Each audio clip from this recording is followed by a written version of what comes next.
Check it out, it's the 2023 Nissan Z, and yes, you heard me correctly, it is just Z. For whatever reason, the automaker has decided to get rid of the number like an underperforming stock. Speaking of which, I've got some Nikola shares I'm looking to sell. Even though it's based on the same architecture as its predecessor, which is pretty ancient at this point, the 7th generation Z is about 80% new. As before, it's designed to be approachable and familiar, modern yet classic at the same time, but what does that mean? Well, you get a long hood and short deck, traditional sports car styling cues. There's a bit of first gen Z in the profile, and those taillights were inspired by the Z32 model from the 1990s, and they look really cool. On the performance front, expect thoroughly modern powertrains and a retuned chassis that promises better stability and a smoother ride, along with improved sound isolation, especially on models equipped with active noise cancellation. But now for some nuts and bolts figures. Between its front fenders, the new Z is powered by a 3-liter twin-turbocharged V6, a lovely little engine borrowed from Infinity's Red Sport 400 models. Here it delivers 400 horsepower and 350 pound-feet of torque. That is 68 more horses, powers, and 80 additional torques compared to the outgoing non-Nismo 370Z. It's a big upgrade.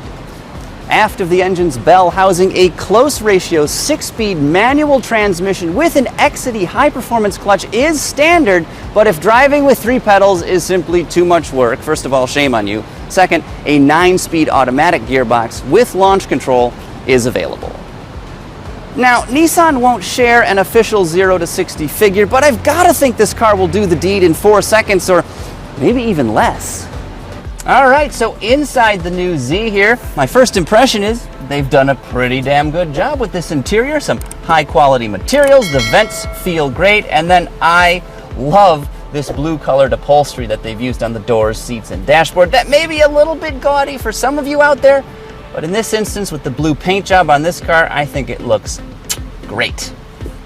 You also get 3 analog gauges right here on the dashboard, a classic Z car touch. So you've got one for boost pressure, another for turbo speed, and then the third one here is voltage. Beyond that, another retro-inspired touch is the steering wheel, which sort of brings to mind an old school deep dish wheel, if you know what I'm talking about. What is not a throwback, however, is in-cabin technology. So an 8-inch touchscreen is standard, though you can also get a larger 9-incher that includes embedded navigation. Beyond that, a 12.3-inch reconfigurable instrument cluster is also included. Thanks to all that, Nissan's fabled Z car finally moves into the 21st century, but there's even more circuitry and software to talk about. Adaptive cruise control, parking sensors at both ends, and an auto-dimming rearview mirror are just a few amenities that are included at no extra charge. The roster of standard safety features is just as robust. You get blind spot monitoring, rear cross traffic alert, automatic high beams, and more. Overall, the kit you get is not too shabby for a sports car. So aside from a special edition proto-spec model, production of these cars is limited to just 240 units. They also feature special 19-inch raise alloy wheels treated to a beautiful bronze finish, which would look pretty nice on a blue Z. They also have yellow interior accents. So beyond the proto-spec version, 2 trims of Z are going to be offered. Sport is sort of the base model, and then the performance trim is the up-level offering.